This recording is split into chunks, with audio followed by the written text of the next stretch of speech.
I love it. It's so cool.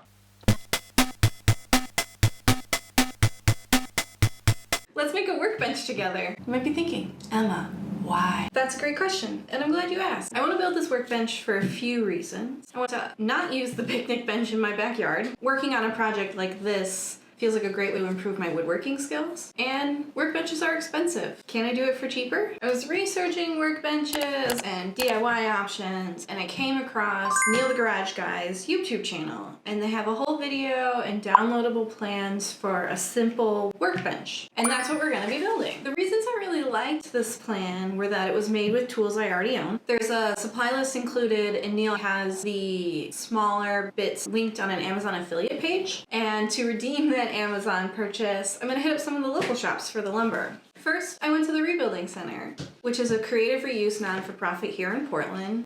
I got my 2x4s. Then I headed to Southeast Portland to Mr. Plywood. I got the project panel for the bench top and lower shelf. Neil designed this so you don't have to have a workbench to build it. But as a goodbye and thank you to the picnic bench, I will be doing my cuts there.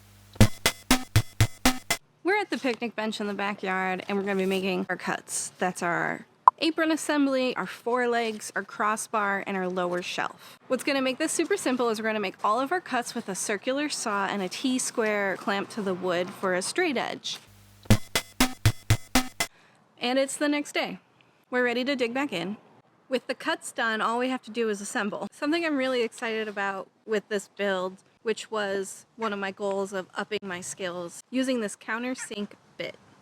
This tool cuts the hole for the screw and makes a depression that allows the head of the screw to sit flush with the surface of the material. To put together the apron assembly, I'm adding wood glue and then aligning and clamping the seams. The countersink bit was used for pre-drilling and making the depression for the screw. Now it's time to attach the bench top using L brackets, 2 on each short side and 3 on each long side, leaving open space in the corner for the legs. Attaching the leg is a simple step. Glue, pushing the leg into the corner, and double checking that it's square with our triangle, secure with 2 screws. It's quite beautiful outside, but we're losing light. But all we have left to do are these crossbar supports, so maybe we can knock that out before it gets too dark.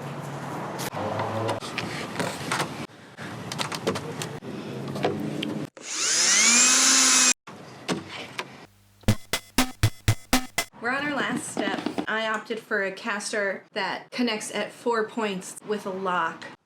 Oh my gosh, it's done! We have a workbench. It's sturdy, it rolls, it locks, and I feel really accomplished. I feel really good about it. So all in all, it took me about 5 hours over the course of 3 days. I learned some things. Do not skip your pilot holes. Turns out maybe when you've drilled pilot holes and you have nice screws, they're less prone to stripping.